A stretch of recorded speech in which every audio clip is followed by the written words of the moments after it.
A linha de defesa titular da Série A estreia no jogo contra a Chapecoense.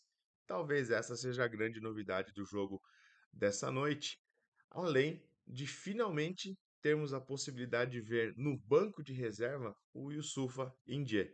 Parece que o Marcelo Teixeira agiu nos bastidores, fez aquela famosa pressão e o Carille mexe no time para levar o Santos hoje lá em Chapecó e tentar buscar uma vitória que basicamente coloca o Santos virtualmente no acesso para a primeira divisão.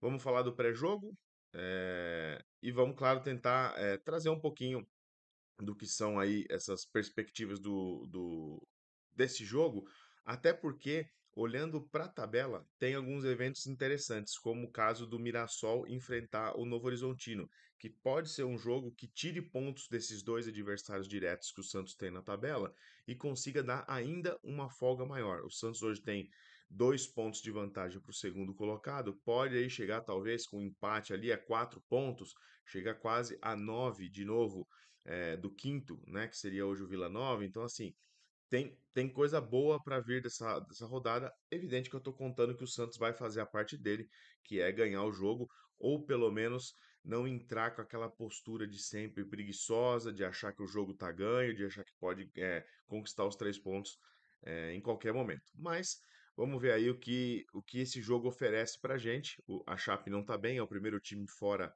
da zona de rebaixamento, é um adversário em teoria frágil, então o Santos precisa se impor e precisa se colocar como líder da competição e tem que buscar os 3 pontos, mesmo que seja fora de casa. Mas, para falar desse confronto, eu vou trazer para vocês a lista de relacionados e a possível escalação do Santos com algumas possibilidades que o Carille tem e que eu acho que o Carille vai pensar em algum momento de colocar. Vamos lá para a segunda telinha e eu já volto. Vamos lá então com os relacionados para o jogo.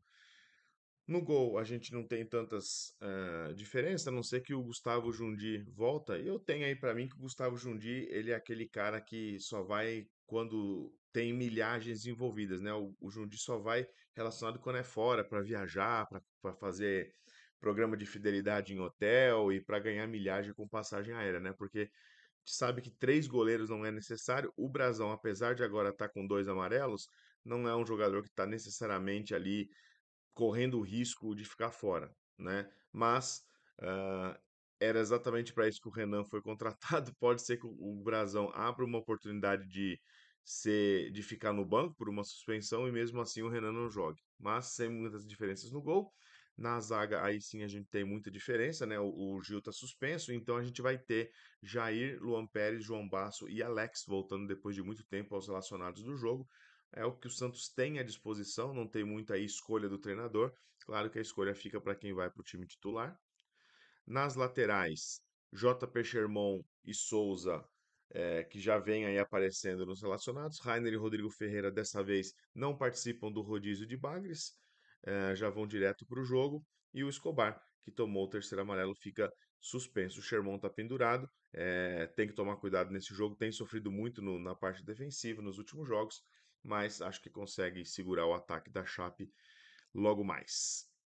Meio campo, aí a gente tem o Schmidt de volta, né? O Sandri e o Alisson como opções de volante. O Sandri deve atuar como titular, o Alisson fica por uma eventual segurada de jogo, como o Carille fez na última partida. Pituca que foi suspenso, foi expulso, tomou o terceiro amarelo, enfim, tá fora. E o Rincon, que cumpriu ontem a última data FIFA, também está fora.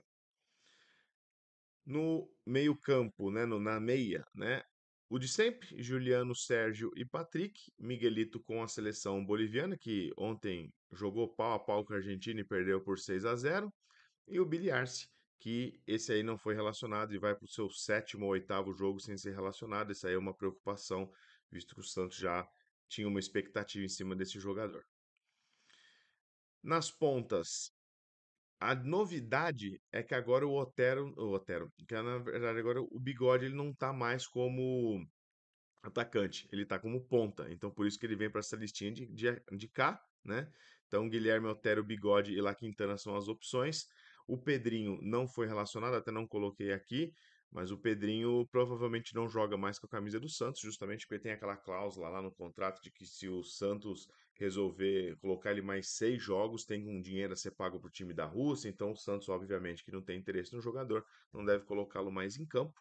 Então Bigode passa a ocupar essa vaga também na ponta. E aí no ataque, a grande novidade, além do Wendel Silva e do Furt, vamos ter no banco de reservas o Yusufa Indie.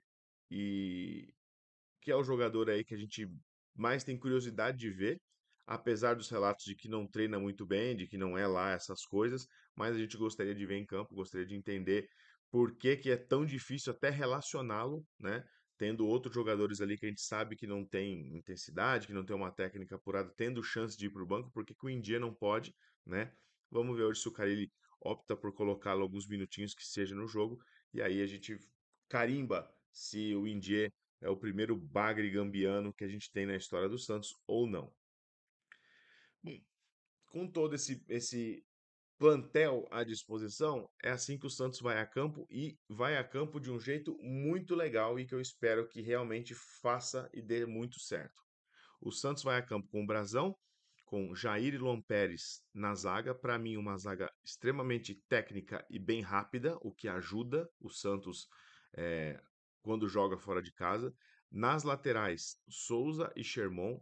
Eu de verdade achava que o Carille não ia optar por essa formação, ou ele ia tentar, como eu vou mostrar nas outras duas telas, alguma variação ali com Rainer e o Rodrigo Ferreira, mas parece que até o Marcelo Teixeira deu uma chegada no Carille pedindo para que ele forçasse a entrada dos meninos, o que na minha visão está correto, não pela forçada, mas por querer que esses meninos joguem, porque é o momento de pôr, de colocá-los para teste. É agora que tem que ver, né? É um jogo que o Santos tem interesse, é um jogo que não é contra um adversário que só vai participar, só vai cumprir tabela, é um time que vai jogar suas últimas fichas para se manter na segunda divisão.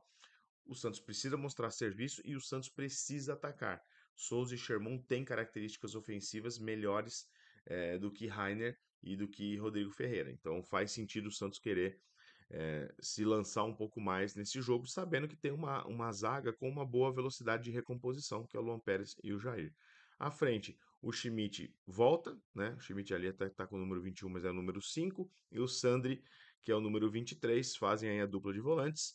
Na frente, o esquema com essa montagem aí muda um pouquinho a comparar pelo jogo do último da última semana, do último sábado, muda um pouco porque o Santos sai daquele 4-2-4 e dessa vez atuou mais próximo, não igual, não na origem da formação, mas joga mais próximo hoje de um 4-2-3-1. O Juliano realmente veio mais para trás e com a entrada do Bigode, que também flutua um pouco mais como meia, né, um jogador mais centralizado, essas inversões aí abriram muitos espaços no jogo do Santos contra o Mirassol e eu acho que pode acontecer isso de novo. Por isso que eu acho que esse time está muito mais formatado num 4-2-3-1 do que num 4-2-4 ou 4-3-3 tradicional que o cara ele quer, né?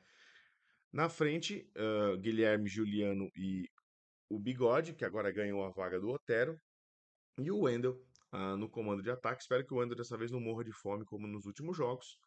E como o Carille, né, tem um certo receio de usar a base de uma maneira mais intensa, né, e até uma maneira mais natural, as opções que ele teria no banco seriam de colocar esse mesmo time, só que primeiro, né, com o Rainer jogando na esquerda, né? Então sairia o Souza, entraria o Rainer. O Rainer não é bom marcando e definitivamente não é bom atacando. Eu acho essa uma perda técnica.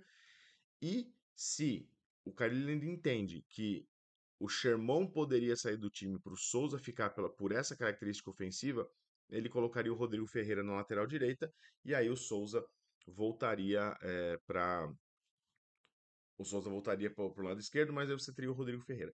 Não tem tantas também opções dessa vez. A gente brinca muito aqui e briga também que o Carille muda muito pouco o time. Para esse jogo em específico, ele não tem ali tantas variações para fazer. Não acho que uma formação com 3 zagueiros com o João Bassi entrando seria uma opção.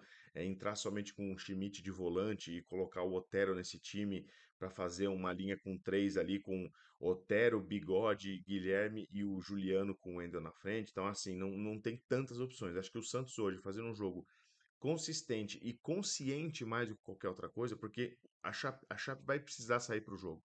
A obrigação deles é pontuar agora, porque eles estão correndo o risco de entrar na zona do rebaixamento. Então, o Santos tem, em primeiro, num primeiro olhar, ele tem sim uma vantagem do perfil do jogo, porque a Chape vai se lançar um pouco mais e o Santos gosta de ser mais reativo, de dar a bola para o adversário e esperar que esses jogadores venham e aí o Santos consiga atuar no contra-ataque.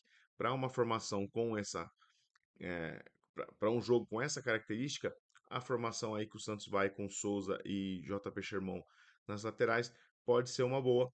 E eu espero que o Santos faça um bom jogo e mais do que qualquer outra coisa, que essa linha de defesa com JP Sherman, Jair, Luan Pérez e Souza, ela vá bem. Porque a gente sabe que quando o Carille coloca a base, qualquer coisa que não seja a perfeição, ele vai dizer, tá vendo? É por isso que eu falo que não tá pronto. É por isso que o Miguelito não consegue entrar. Ele vai criar alguma associação bizarra e sem sentido para justificar por que que ele coloca os bagres de estimação dele e não usa a base. Então é importante sim que o Souza e o Sherman vão muito bem. O Sherman sai todo jogo, mas ele tem sido considerado como titular. O Souza precisa entrar nessa condição de ser o titular, mesmo que seja substituído com frequência durante as partidas, mas pelo menos ele está jogando. Esse é o encaixe que a gente tem para o jogo de logo mais. Espero que o Santos vença, porque aí chegamos a 59 pontos.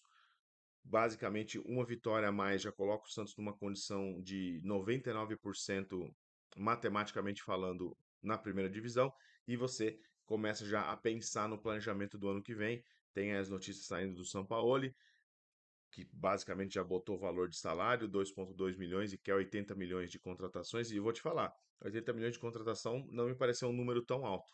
Lógico que para os padrões normais fora do futebol é um grande valor, mas para valores do futebol não é tão alto. De qualquer maneira, vamos esperar. Estou de volta no pós-jogo. Vejo você por lá. Não se esquece de se inscrever no vídeo e também não se inscrever no canal e curtir o vídeo. E eu estou de volta no próximo episódio do meu canal do Santos. Um abraço, tchau.